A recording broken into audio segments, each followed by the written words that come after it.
Բարդ եմ, որ հայ եմ ծնվել։ Ինձ համար Աստծո բարքեր, շնորհակալ եմ Աստծո։ Վերջին ժողովուրդը բրգլա աշխարհի վրա հայը դերնա։ Սա մեզ բացառիկ տեսք է տալիս, բացառիկ արժեք է տալիս։ Հայու տեսակ Գագիկ Գինոսյանի հեղինակային հաղորդումը միայն լրատվական ռադիոյի եթերում։ Բարև ձեզ։ Սիրելի ռադիոլսողներ եւ ռադիոդիտողներ, լրատվական ռադիոյի եթերում Հայու տեսակ հաղորդաշարն է։ Այսօրվա թեման մեր այցելությունն է Ռումանիա հայոց թեմ, հայ համայնք, Ռումինիայի հայ գաղթօջախ եւ պետք է այսպես փաստեմ, որ եւ շատ հրաշալի հպարտության եւ վեհության հուզումնալից դրվագներ ապրեցինք եւ շատ ցավոք սրտի շատ ցավալի իրողության ականատես եղանք։ Մենք հրավիրվել ենք Ռումինիայի հայ համայնք, որտեղ պիտի անցկացվեր հայկական մի փառատոն, որը կոչվում էր հայկական փողոց, Strada Armeneasca։ Ռումինիայի մայրաքաղաք Բուխարեստում, որտեղ գոյություն ունի հայկական փողոց, հայկական եկեղեցուն հարող տարածքում, այս էլ 4-րդ տարին անընդմեջ հայ համայնքը, Ռումինիա հայ համայնքը կատարում է մի շատ հետաքրքիր նախաձեռնություն, որին աջակցում է Ռումինիայի պետությունը եւ այնտեղ տեղի ունենում ազգային մշակույթի փառատոն, որին մասնակցում են Ռումինիայի բոլոր փոքրամասնությունները։ Այս անգամ մեզ հետ միասին Կարինավանդական երկիպարի խմբի հետ մեկտեղ այնտեղ մասնակցում էին նաև այլ փոքրամասնություններ, հույներ, հրեաներ, գունչուներ, ռումինահայ հայտնի երգիչ-երգչուհիներ, խմբեր, պարախմբեր, որոնք իրենց մշակույթն էին բերել ներկայացնելու ընդհանուր լայն հասարակությանը, ոչ միայն ռումինահայ, այլ ընդհանրապես Ռումինիայի բազմազգ հասարակությանը եւ շատ հուզումնալից եւ շատ հետաքրքրաշարժ պահերի ականատես եղանք։ Պիտի ասենք, որ բավականին շատ էին մարդիկ, որոնք ելույթ ունեցողները, որոնք մի կողմից հայ էին, այսինքն կիսով չափ հայեր էին, որոնք բավականին ճանաչված եւ հռչակ ունեցող մարդիկ են Ռումինիայում եւ որոնք մեծ սիրով համաձայնվել էին մասնակցություն ունենալ այս փառատոնում եւ փառատոնը գնալով ավելի ու ավելի ահագնացող մեծ տեմպ է հավաքում եւ փառատոնը, որը տեղի ունենում հենց եկեղեցու հարևանությամբ հայկական փողոցում, կարծես թե ավելի ու ավելի համապետական մասշտաբների է հասնում։ Շատ հաճելի էր իրականում գտնվել այնտեղ եւ տեսնել հուզված հայ մարդկանց եւ տեսնել մարդկանց, որոնք հայ չէին, բայց մեծ հետաքրքրությամբ եւ հուզումներով լի դիտում էին մեր ելույթները, սակայն ինձ այդ ամբողջ ընթացքում 3 օր տևող փառատոնի ընթացքում ինձ ավելի հուզում էր ռումինահայ համայնքը, նրա այսպես ասենք կենսագրությունը, պատմությունը, ծագումը, թե ինչպես է առաջացել եւ ինչ օրեր է ապրում այսօր եւ ինչ ապագա կարելի է կանխատեսել այդ համայնքի համար։ Շատ հետաքրքիր էր փառատոնը, շատ հրաշալի մարդկանց հետ ծանոթացանք, մտերմացանք եւ շատ մարդկանց հետ կիսեցինք մտահոգությունները հայկական այս հնագույն գաղթօջախներից մեկի ապագայի հետ կապված։ Պիտի ասեմ, որ Եվրոպայում շատ ու շատ համայնքներ թերևս նույն մտահոգությունները ունեն, ինչ որ ռումինահայ համայնքը։ Չնայած ռումինահայերը պնդում էին, որ սա ամենահին համայնքներից մեկն է Եվրոպայում, եթե ոչ ամենահինը, եւ այստեղ առաջին հայերը բնակություն են հաստատել 5-ից 7-րդ դարերում, սակայն առաջին լուրջ հայկական տարը եղել է 10-րդ դարում բյուզանդական կայսրության ժամանակահատվածում։ Այստեղ հայերը միշտ ունեցել են շատ հսկա ազդեցություն, դա նաև վկայում է տարբեր հայկական տեղանունների գոյությունը, ամենահին վկայությունը 967 թվականին Չետատեա Ալբա քաղաքի շիրմաքարերի վրա փորագրված արձանագրություններն են։ Շատ մարդիկ կան, որոնք այսօր նաև ռումինահայ ոչ միայն ռումինահայ գաղութին են պատիվ բերում, այլ կարծում եմ ուղղակի հայ մարդուն եւ ընդհանրապես մարդ երևույթին։ Ռումինիայում հայերի հոսքը անընդհատ նոր հոսքեր են եղել 11-րդ դարում Անիի անկումից հետո, երբ հայերը Ղրիմով լեհական, ուկրաինական եւ ռումինական տարածքներ են հասել, 1350 թվականին Բոտոշան քաղաքում առաջի հայկական եկեղեցու հիմնադրումը համարվում է Ռումինիայի հայերի հաստատման տարեթիվ։ Այս քարաշեն եկեղեցին Սուրբ Մարիամ Աստվածածինը մինչ օրս կանգուն է։ 1830 թվին այս քաղաքում 400 հայկական տուն է եղել, իսկ 1884-ին արդեն կառուցվել են հայկական մատուռ եւ գերեզմանոց։ Հայերն ունեցել են հոգևոր թեմ, որը նախ ենթարկվել է Լվովի հայոց եպիսկոպոսության, իսկ 1401 թվականին Մոլդովայի երբեմնի մայրաքաղաք Սուչավայում, որտեղ առաջին անգամ Ռումինիայի առաջի քաղաքը, որ երբևէ ինձ բախտ է վիճակվել տեսնել, դա 1991 թվականին էր, Հայրիկ Մուրադյանի հիմնադրած եւ ղեկավարած Վանա ազգագրական երկիպարի անսամբլի հետ մեկտեղ Անդրանիկ Հովհաննիսյանի գլխավորությամբ 1991 թվականին Վան խմբի հետ մեկտեղ պատիվ ունեցա լինելու Սուչավա քաղաքում, այնտեղի հայ համայնքի հետ որոշ հանդիպումներ ունենալ, այցելել նաև Հաճկատար եկեղեցին, որի մասին դեռ կխոսենք։ Պետք է ասել, որ Սուչավան, որ այժմ գտնվում է Ռումինիայի հյուսիսարևելյան մասում, հիմնվել է հայոց եպիսկոպոսական աթոռ մեծ իշխան Ալեքսանդր Բարու հրովարտակով։ Հայոց եպիսկոպոսական աթոռը հիմնել եւ գլխավորել է Հովհաննես եպիսկոպոսը, որի իրավասության տակ են եղել 3 եկեղեցի եւ 2 վանք։ 1400 թվականի իշխանի հրովարտակով Լվովից հայ վաճառականներ են տեղափոխվել Սուչավա, Սիրեդ եւ Չեռնովցի քաղաքները եւ նրանց տրվել են հատուկ արտոնություններ։ 1418 թվականին այս տարածքում հայ գաղթականների թիվը հասել է 3000-ի։ Պիտի ասենք, որ համայնքը շատ հետաքրքիր է, ես այսպես պարբերաբար նաև պատմագրական փաստեր կբերեմ ռումինահայ համայնքից,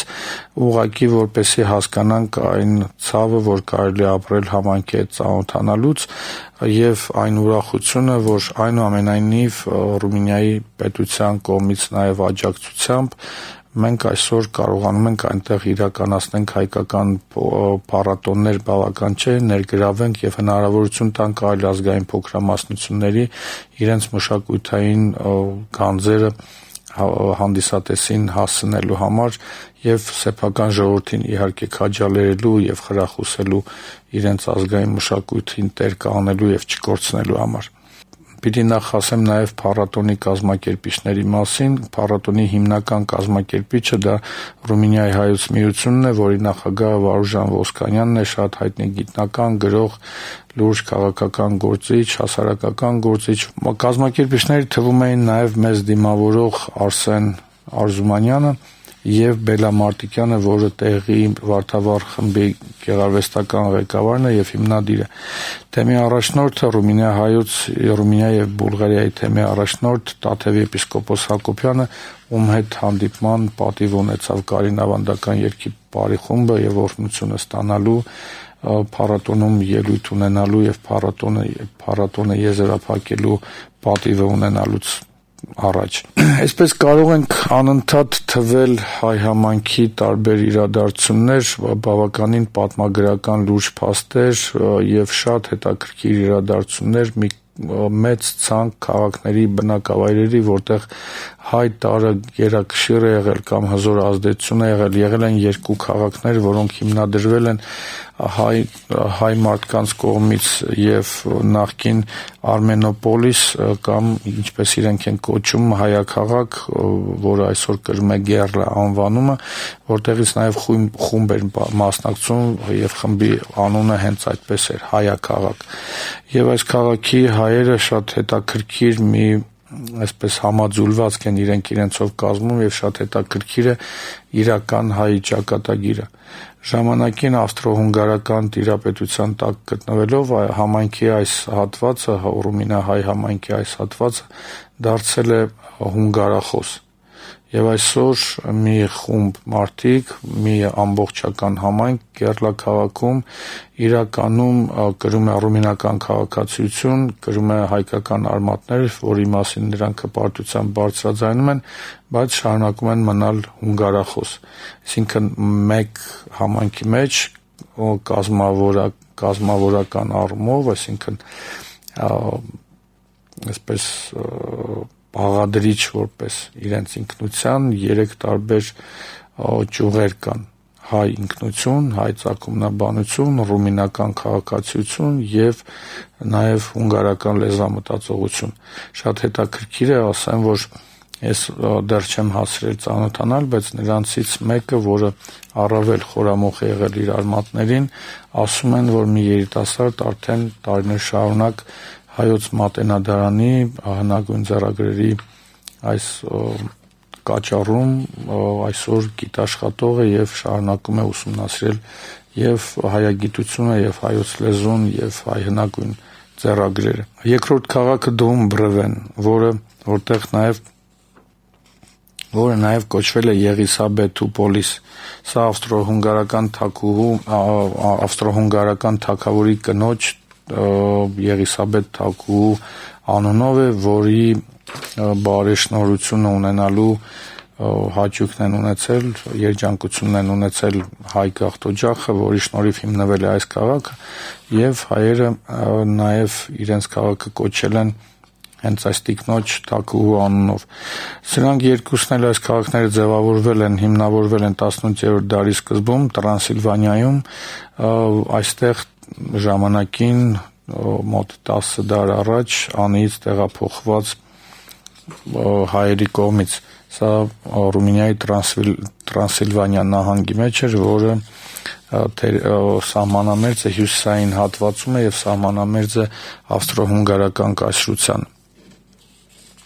Ես պիտի հիշեցնեմ մի դրվագ, որ առանջպարների կանչից է, որ հրայր դժոխքը երբ որոշում է, որ ֆիդայական շարժումը պիտի ոտքի կանգնի եւ որոշում է, որ պիտի անպայման լավագույն զավակները հավաքվեն այս շարժման մեջ, անձամբ մեկնում է Ռումինիայի Կոնստանցա քաղաքը, ծովափնյա Սև ծովի ափին գտնվող Կոնստանցա քաղաքը, որտեղ ժամանակավոր հանգրվանել էր հետագայում մեծ հռչակ ստացած, այն ժամանակ դեռևս շատ քչերին ծանոթ ֆիդայապետ Աղբյուր Սերոպը։ Աղբյուր Սերոպը շատ հայտնի որսորդ էր եւ բոլորը գիտեին նրա քաջության, անձնվիրության եւ նաեւ դիպուկահար լինելու նրա մեծ հմտության, դիպուկ կրակելու եւ դա էր պատճառը թերևս նաեւ հավանաբար նրա խարիզմատիկ էությունը հաշվի առնելով, ազդեցիկ կերպարը հաշվի առնելով, հրայր դժոխքը անձամբ մեկնում է Կոնստանցա քաղաք, համոզելու այնտեղ ակումբներից մեկում բարմեն աշխատող Աղբյուր Սերոպին Հայաստան վերադարձնելու եւ ֆիդայական շարժումը գլխավորելու համար։ Թերևս նմանատիպ շատ ու շատ հետաքրքիր դրվագներ կարող ենք հիշել Ռումինիա-հայ համայնքից, ասեմ, որ նաեւ առաջին հանրապետության կորստից հետո նաեւ առաջին հանրապետության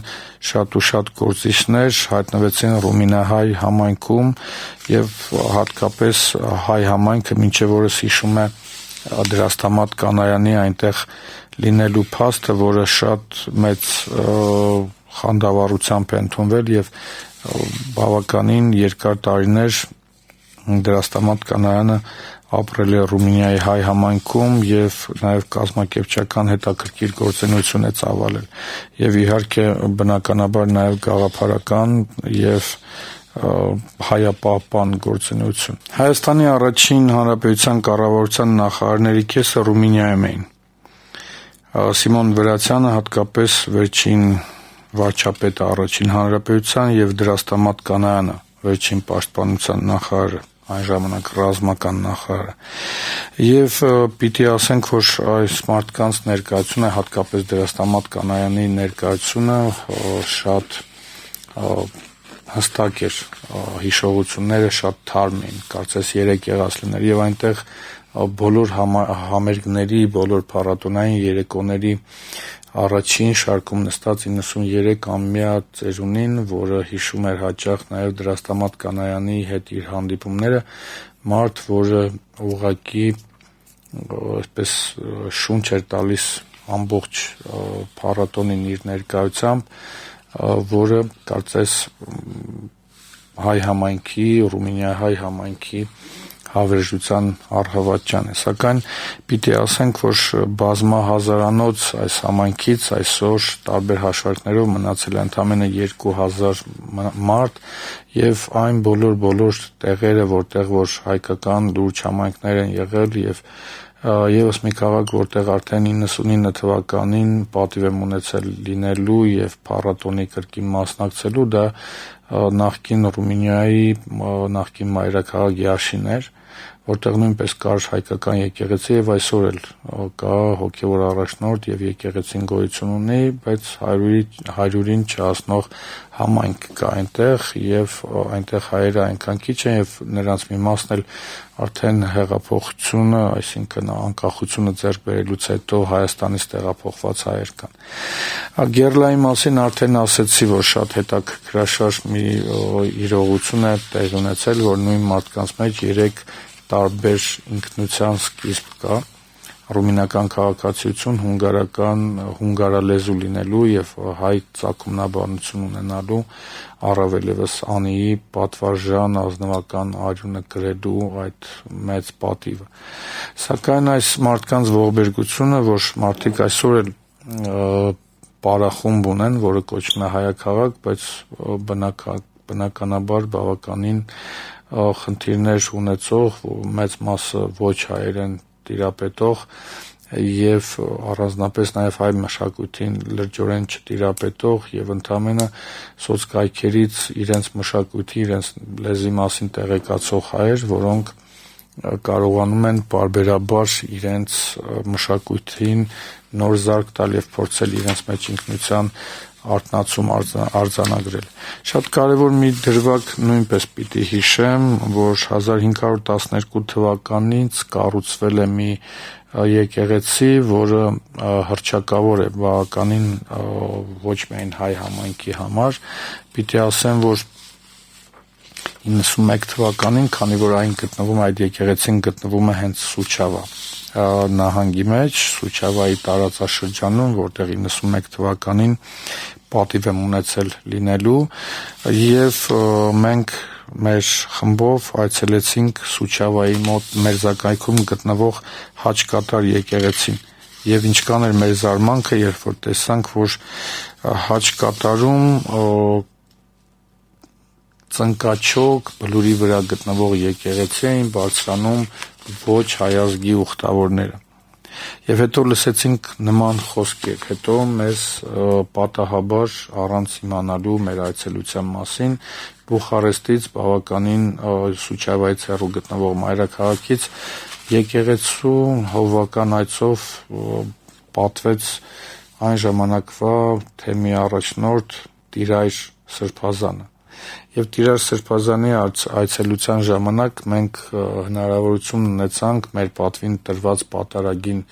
մասնակից լինելու, զարմանքով տեսնելով Հայաստանից այցելուների, նա այսպես չպլանավորված պատարագ անցկացրեց եւ որին ներկա գտնվելուց հետո մենք հնարավորություն ունեցանք շփվելու այդ մեծ հայի հետ, որը պիտի ասենք Վազգեն առաջինի օրհնությամբ էր ղեկավարում Ռումինահայ համայնքը եւ պիտի ասենք, որ հենց Վազգեն առաջինը Կուսակրոն քահանա ձեռնադրվելուց հետո առաջի 40 օրը, ինչպես ընդունված է, առանձնանում են հոգեվորականները եւ Վազգեն առաջինը այդ 40 օրը անցկացրել է հենց Սուչավայի Հաճկատար եկեղեցում։ Այսինքն մի եկեղեցի, որը բավականաչափ հետաքրքրաշարժ դրվագներ է իր մեջ պարունակում եւ մի ավանդազրույց, որ երկու եղբայր, որոնք անիից դուրս գալով փորձել են առևտրով զբաղվել եւ փոքր-ինչ հացի խնդիր լուծել, չունենալով ոչ տանիք, ոչ մի հնարավորություն կոնե գիշերելու, Այդ բլուրի վրա պառկած մեկ ավանդույթով երազում են, որ մի օր կհարստանան եւ անպայման այդտեղ եկեղեցի կկառուցեն, մյուս հավաստմամբ այդտեղ ուղակի քնելուց երազում տեսնում են Աստծուն եւ Աստված ասում է, որ ես ամեն ինչ կանեմ, որ դուք ձեր նպատակներին հասնեք, բայց դրա փոխարեն այստեղ պիտի եկեղեցի կառուցեք։ Եվ այդ շատ գողտրիկ անկյունում բլուրի վրա գտնվող եկեղեցում մի շատ գեղեցկագույն հայկական եւ ռումինական ճարտարապետություն իրար մեջ ներհյուսած մի եկեղեցի է հառնում, որը այնքան գողտրիկ ու ջերմ մթնոլորտում է գրկում իր ափերի մեջ ցանկացած այցելուի, որ քեզ թվում է ուզում ես այդտեղից երբեք չհեռանալ։ Մեզ համար շատ զարմանալի էր հենց բլուրի ստորոտում գտնվող մոմավառության ինչ-որ մի կետ, որտեղ մարդիկ մոմը վառելուց հետո այդ ամբողջ բլուրը բարձրանում էին ծնկաչոք եւ ծնկաչոք պտտվում եկեղեցու շուրջ, որպեսզի մինչեւ ծնկներից գոնե արյան նշույլ հայտնվեր, որպեսզի իրենց երազանքը այն հաճույքը, այն հաճ կատար, այսինքն իրենց երազանքը, որի համար իրենք ուխտ էին արել, ի վերջո կատարվի։ Ամեն մի հայ կյանքում գոնե մեկ անգամ ուխտի պետք է գնա հաճ կատար։ Սա Սուչավայի հաճ կատար եւ զամկավանքերի հոգեվոր հովիվ Տեր-Թորգոմ Քահանա Մանդալյանի խոսքերն են։ Իսկ պետք է ասենք, որ ինչպես նշեցի, 43 թվականի սեպտեմբերի 30-ին Ռումինիայի թեմական ուսուցիչ Կարապետ Պալչյանը, ապագա ամենայն հայոց կաթողիկոս Վազգեն Առաջինը ձեռնադրվում է կուսակրոն քահանա։ Հաճկատարի մեծ ուխտագնացությունները կատարվել են տարին 4 անգամ՝ Կարմիր կիրակին, Վարդավառին, Սուրբ Հովակիմի եւ Աննայի տոներին, Տիրամոր վերափոխման տոնին։ Սակայն գլխավոր ուխտագնացությունը համարվել է վերջինը, ուխտավորները նույնիսկ ունեցել են ուխտի երգեր։ Ասացվածքի նման միտք կա պահպանված, որ Մայրաթոր Սուրբ Էջմիածնից եւ Երուսաղեմից հետո հաճկատարը երրորդ ուխտավայրը կարելի է համարել, որ ամեն մի քրիստոնյա հայ պետք է այցելի եւ իր ուխտը կատարի։ Շատ հետաքրքիր դրվագներ կարելի է պատմել, շատ մեծ խանդավառություն կար համայնքում եւ անգամ ռումինախոս կամ հունգարախոս հայերի մոտ ինքնության կարծես վերազարթոնք էր։ Շատերը մոտենում էին մեզ եւ անգամ ազգությամբ հույները, որոնք փայլուն պարերով հանդես եկան, նաև գնչուները, որոնք հետաքրքիր ինքնատիպ մշակույթով հանդես եկան, կամ հրեաները, կամ հայ երգիչ, որը ուղղակի շատ հայտնի, Ռումինիայում շատ հայտնի ջազի վարպետ էր, եւ բոլորը փշաքաղված ասում էին, որ իրենց համար շատ կարեւոր բացահայտում էր հայ մշակույթի մերօրյա դրսևորումը, որովհետեւ խորհրդային միության ժամանակ նրանք նման մշակութային շերտեր չեն էլ կարողացել բացահայտել։ Շատ հետաքրքիր էր մարդկանց ինքնության կանչը եւ այնտեղ նկարչական ցուցահանդեսներ էին Հրայր Բազեի եւ այլ նկարիչների, որտեղ նաեւ Արևմտյան Հայաստանի դրվագներ կար եւ մարդիկ հետաքրքրվում էին, թե որտեղ է այս քաղաքը, որտեղ է այս սրբատեղին, որովհետեւ նրանցից շատերը շատ կապված են մինչեւ օրս չլինելով հայախոս եւ կորցնելով իրենց լեզուն, բայց չկորցնելով ինքնությունը, այնուամենայնիվ դեռ շարունակում են հետաքրքրվել իրենց ծագումնաբանությամբ, նաեւ իրենց, այսպես ասենք, արմատներով, թե որտեղից են իրենք։ Պիտի ասենք, որ նաև շատ հետաքրքրաշարժ է Պիտեշտ քաղաքը, որտեղ Ռումինիահայ թեմի առաջնորդարանի քարտուղար Տեր-Հետում Քահանան Թարվերդյանը, որը ծնվել է Երևանում, հետաքրքիր էքսկուրսի նման, այսպես օր ամսագրում տպագրված այս նյութի մեջ իր մեջբերումն է անում, որ Պիտեշտում բավականին հայաշատ համայնք է եղել, հայերն այս քաղաքում 160 տարի առաջ են հաստատվել եւ այժմ միակ Սուրբ Հովհաննես Մկրտչի եկեղեցին հիմնվել է 1853 թվականին, բայց օծվել է 1882 թվականին Խորեն եպիսկոպոսի ձեռմամբ։ Սակայն Պիտեշտ քաղաքից բացի համայնքում էլի կան հայկական եկեղեցիներ եւ դրանցից ամենահետաքրքրաշարժը պիտի ասենք, որ Արջեշն է։ Այն հիմնված է եղել պատմական Արջեշի անվամբ։ Այստեղ է գտնվել պատմական Կուրտեադե Արջեշի դարպաս վանքը, որը կառուցել են Վանի հայ վարպետները։ Մենք բոլորս գիտենք, որ Վանա լճի կողքին նաև Արջեշ փոքրիկ լիճն է, որտեղից էլ հավանաբար եղել են այն վարպետները, որոնք կառուցել են այս եկեղեցին։ Այսպիսի մի շատ հետաքրքրաշարժ պատմություն ունեցող հարուստ պատմություն եւ ցավոք սրտի այսօր նշмарվող շատ աղքատ ապագա սպասվող մի համայնք, որը կարծում եմ բոլորիս քաջալերանքի եւ բոլորիս աջակցության կարիք ունի։ Այսպես ես ուղղակի թվարկեմ Յաշ, Բոտոշան եւ տարբեր գավառներ, նահանգներ, որտեղ հայի առկայությունը մինչև այսօր իր կնիքն է թողել։ Այն ինչ որ ես գոնե հասցրել եմ տեսնել մի քանի տարբեր համայնքներում լինելով, տարբեր տարիների 91 թվականին Սուչավայում, 99-ին Յաշում եւ ընդամենը 3 վերադարձած լինելով Բուխարեստից, պիտի ասեմ, որ մի հայոց հպարտության եւս մի խամրող նմուշ է այս համայնքը, որին պետք է անդրադառնալ անընդհատ։ Պետք է մի հետաքրքիր փաստ նաև ասեմ, որ Բուխարեստում գտնվում էր Մանուկ Բեյի ապարանքը, որը այսօր Պանդոկի է վերածվել։ Սակայն Մանուկ Բեյը եղել է շատ ճանաչված մի մեծ քաղաքական դիվանագետ, քաղաքական գործիչ եւ իհարկե հայտնի է առևտրական։ Մանուկ Բեյ Էմանուել Միրզայան, որը ծնվել է 1769-ին եւ մահացել 1817 թվականին։ Հիմա հին քաղաքի հանուլ թաղամասում է գտնվում եւ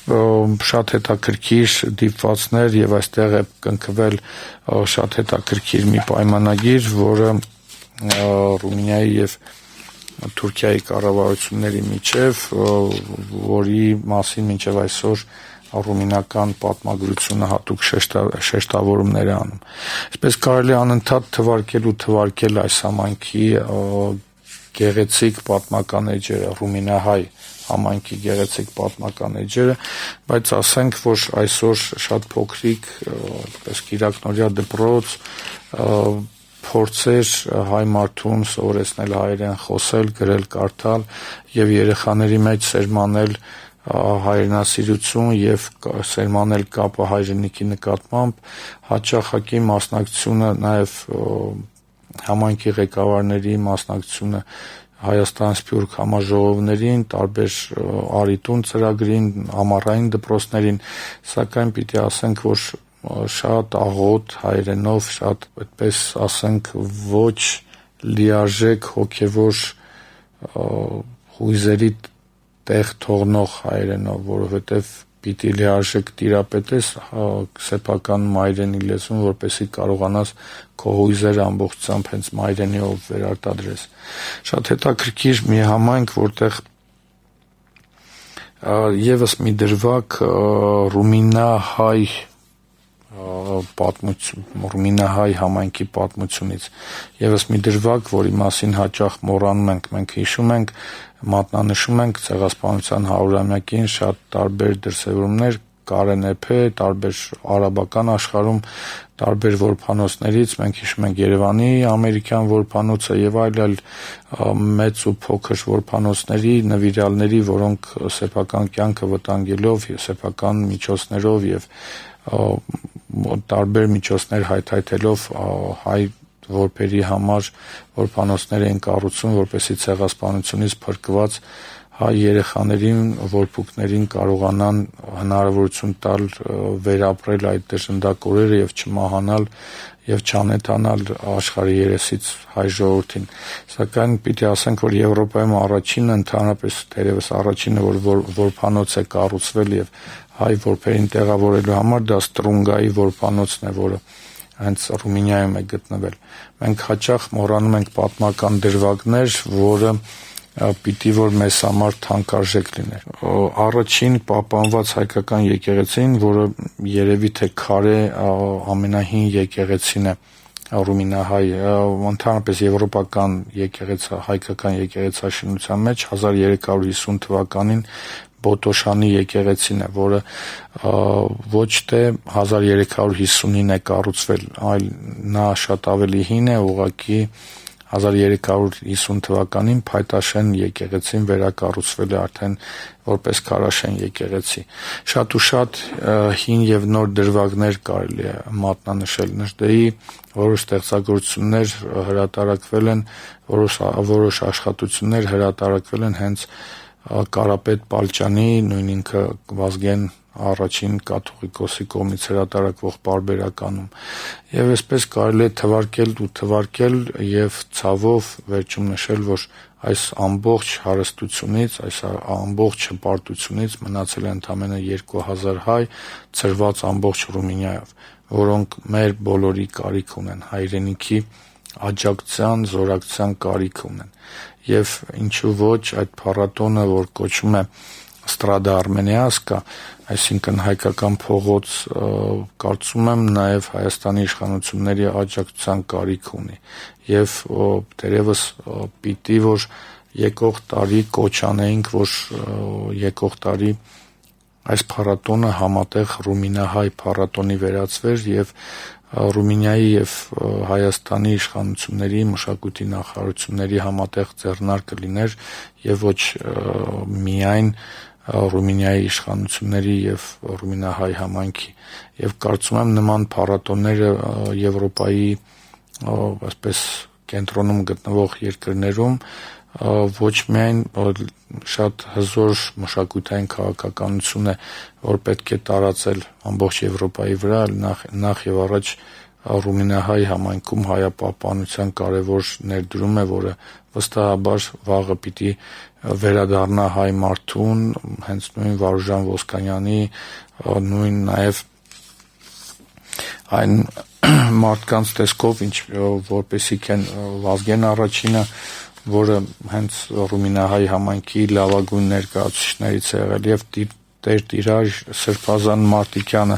եւ տարբեր հզոր կերպարներ, որոնք շատ մեծ ազդեցություն են թողել ոչ միայն ռումինահայ, այլ հայ պատմագրության մեջ։ Ուղղակի կարող եմ մի թեթև թվարկել, թե ինչ տարբեր հայտնի մարդիկ կան այսօր էլ հայկական համայնքում եւ հայ եկեղեցին, որը հայ առաքելական եկեղեցու թեմը, որը այսօր ղեկավարվում է Տաթև Սրբազանի կողմից, պիտի մատնանշենք, որ հսկայածավալ աշխատանք է կատարում, որը թերևս պիտի նաև հայոց կաթողիկոսյանի, հայոց մայրաթորի կողմից մեծ ավելի աջակցության արժանանա, ավելի մեծ հայանպաստ եւ հայապահպան գործունեություն ծավալելու համար։ Պիտի ասեմ, որ այսօր էլ հայ համայնքը Ռումինիայի պարլամենտում ունի իր պատգամավորը, դա Վարուժան Փամբուկչյանն է, որը նույնպես փառատոնի կազմակերպիչներից էր եւ նաեւ իհարկե Ռումինիայի հայոց միության նախագահ Վարուժան Ոսկանյանի տեղակալը, իսկ Վարուժան Ոսկանյանը այս հսկա հայը ոչ միայն ազդեցիկ քաղաքական գործիչ, այլ նաև հայտնի գրող, ինչպես նշեցի, եւ նրա շշուկների մատյան վեպն արդեն թարգմանվել է տասնյակ լեզուներով եւ պատիվ ունեցա իր ձեռից անձամբ նվեր ստանալու եւ անպայման պիտի մեծ այսպես ակնածանքով ընթերցեմ, որովհետեւ նա արդեն ինչպես ասեցի, թարգմանվել է հայերեն եւ դա իր անձնական կենսագրության մի հատվածն է, որովհետեւ իր պապի, որը մասնապուրց է եղել ցեղասպանությունից, իր պապի կենսագրության միջոցով ցեղասպանության բազում խնդիրներ վերհանելու մեծ առաքելություն է կրում։ Վեպը իր ընտանիքի պատմության մասին է, որը կարծում եմ շատ զուգահեռներ ունի 1915 վերապրած շատ ու շատ աշխարհասփյուռ հայերի համար։ Պիտի ասեմ, որ ցավոք սրտի Հայաստանի դեսպանը այդ պահին Ռումինիայում չէր, բայց նույնիսկ իր բացակայությամբ մենք նրա ներկայությունը զգում ենք, պարոն Համլետ Գասպարյանը անընդհատ եւ միջ մեր մեկնումը Ռումինիա հանդիպում ունեցանք Երևանում եւ ամբողջ ընթացքում ուշով հետեւում էր եւ անընդհատ կապի մեջ էր եւ աջակցում էր եւ անընդհատ փորձում ստեղծել ամեն պայման, որպեսզի մենք պատվով հանդես գանք եւ Հայաստանի պատիվը կարողանանք բարձր պահել։ Նաեւ մեր դեսպանի խոսքերը մեջ բերեմ, հին հայերից հատուկենտ հայախոս հայեր են մնացել։ Նրանց մի մասն էլ խոսքը վերաբերում է կաթոլիկ Տրանսիլվանիա հայերին,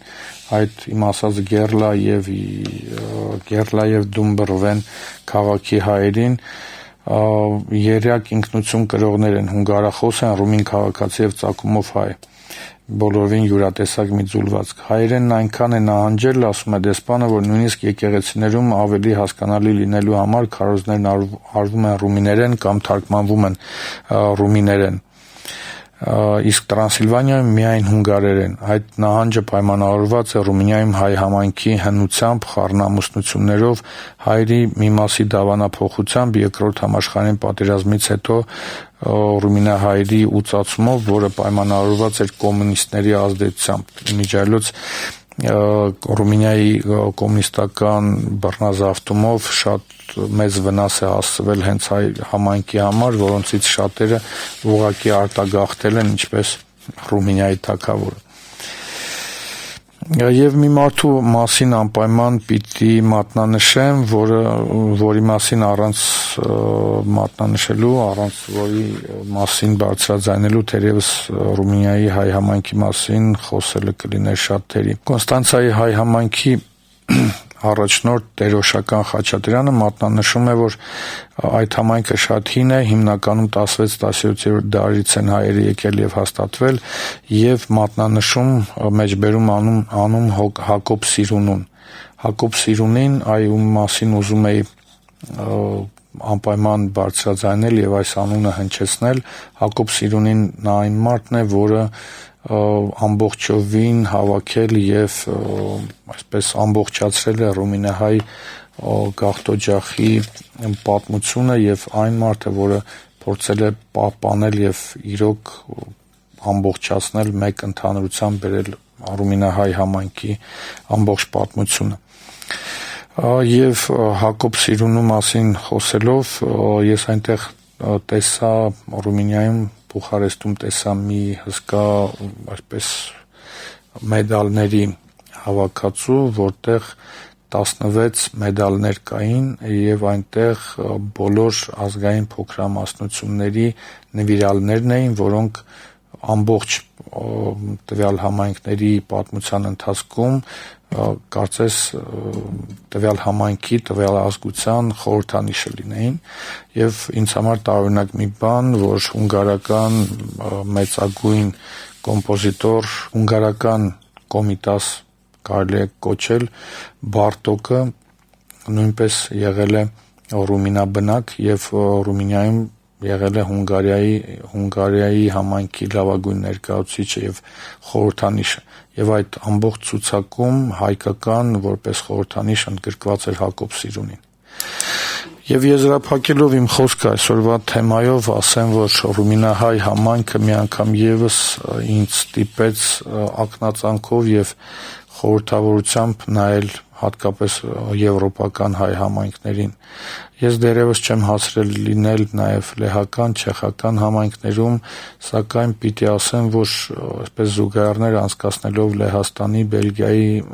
ինչ-որ չափով Գերմանիայի ոչ բոլոր համայնքների հետ շփվելով, նաև տարբեր Իսպանիայի համայնքի, Հունաստանի եւ այլ համայնքների հետ շփվելով, պիտի ասեմ, որ բոլոր տեղերում ախտորոշումը գրեթե նույնն է։ Մի քանի սերունդների համաձուլվածք դերևս շատ համայնքներում դերևս անիի անկումից հետո սկսված առաջի գաղթերից հատկապես Լեհաստանում եւ Ռումինիայում նաեւ Ուկրաինայում հատկապես արևմտյան Ուկրաինայում բնավորված հայեր, դրան միացել է երկրորդ շերտը, որը փոքր-ինչ նոր շունչ է տվել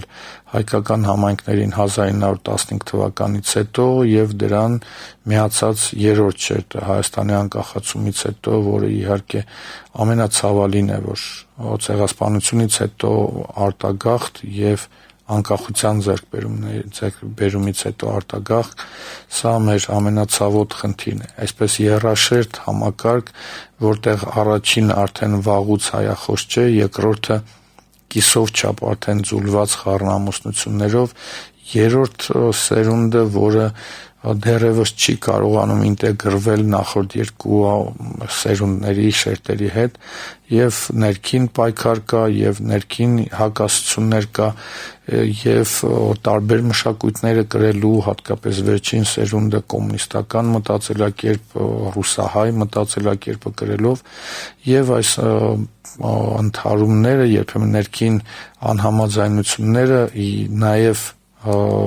տնտեսական վատ վիճակը շատ երկրներում բերում են նոր արտագաղթի եւ համայնքները կործանվում, փլուզվում եւ ավազից կառուցված ամրոցների նման կործանվում եւ աշխարհացրիվ են լինում։ Երկրորդ աշխարհասփռումն է տեղի ունենում եվրոպական համայնքներում եւ կարծում եմ եւ մշակույթի նախարարությունը եւ Սփյուռքի նախարարությունը եւ հատկապես Հայաստանի արտգործնախարարությունը մեծ անելիքներ ունեն եւ մտածելու լուրջ տեղիք կա նման համայնքներին խանդավառելուն եւ նման փառատոնները ոչ միայն խոսքով քաջալերելու, այլ նաեւ աջակցելու, որպեսզի նման փառատոնները լինեն համատեղ եւ հայ պետության, հայոց պետության, պետականության ամիջական մասնակցությամբ եւ դրանցով նաեւ ինչ որ չափով մշակութային քաղաքականությունը, հայոց մշակութային քաղաքականությունը Եվրոպայի եւ աշխարհի վրա տարածելու մեծ առաքելությամբ։ Եզրափակեմ խոսքս ուղղակի շնորհակալություն հայտնելով բոլոր կազմակերպիչներին, բոլոր այն մարդկանց, ովքեր մեծ խանդավառությամբ կազմակերպում են այդ միջոցառումը եւ այստեղ երկրորդական է, թե մեզ ինչ խանդավառությամբ են դիմավորում։ Կարևորը այն խանդավառությունն էր, որով նրանք կրում էին հայ լինելու հպարտությունը եւ այդ կազմակերպիչները, որոնք ցավոք սրտի համայնքի քանակի առումով այդքան էլ բազմամարդ չէր այդ կազմակերպիչների բանակը, բայց այնուամենայնիվ փորձ էր արվում այդ փառատոնի միջոցով, այդ փառատոնի շնորհիվ հայ մարդուն վերադարձնել հայ լինելու հպարտությունը եւ վստահ եմ շատ լրջորեն այդ առաքելությունը հաջողվեց, շատ ու շատ մարդիկ փառատոնից հեռանում էին արցունքն աչքերին, փշաքաղված եւ հեռանալուց հետո հեռանում էին վերադարձի ակնկալիքով մյուս տարի ավելի մեծ, այսպես ասենք, հայկական փողոցը ընդլայնելու մեծ ակնկալիքով։ Վստահ եմ հայկական փողոց փառատոնը իր շարունակությունն է ունենալու, զարգացումը եւ այն դուրս է գալու հայկական փողոցից եւ պիտի դառնա հայկական պողոտա, պիտի վերածվի այն պողոտային, որը պիտի վարակի նաեւ եվրոպական մյուս հայկական համայնքներին եւ իր տեսակով քաջալերի նման փառատոնները մյուս հայ համայնքներում։ Շնորհակալություն բոլորին, կազմակերպիչներին, Վարուժան Ոսկանյանի գլխավորությամբ եւ մեր հրավերքի մեղավոր ճակերտավոր Տիկին Բելամարտիկյանին, մեզ ամենուր ուղեկցող եւ մեզ աջակցող Արսեն Արզումանյանին եւ բոլոր այն մարդկանց, մանր ու մեծ, այն երեխաներից բռնած, որոնք խանդավառությամբ փորձում են Հայաստանից եկած իրենց հյուրերին այնպիսի ջերմությամբ պարուրել, որ մենք լիարժեք զգայինք ինչպես մեր տանը։ Շնորհակալություն Ռումինիա-հայ համայնքին եւ թեմի առաջնորդ Տաթև եպիսկոպոս Հակոբյանին եւ ամենայն բարիք մաղթելով եւ իմ ակնածանքը հայտնելով Վարուժան Ոսկանյանի անձի նկատմամբ հույս հայտնեմ, որ շատ չանցած Վարուժան Ոսկանյանը կլինի Հայաստանում եւ ես պատիվ կունենամ մեր տաղավարում ողջունելու ձեզ եւ ներկայացնելու Վարուժան Ոսկանյանին ձեզ եւ իհարկե Վարուժան Ոսկանյանի միջոցով նաեւ Ռումինիա հայ համայնքը։ Դուք լսում եք լրատվական ռադիոն։ Մեր երկրի առաջին եւ միակ մասնավոր հասարակական քաղաքական ռադիոկայանը։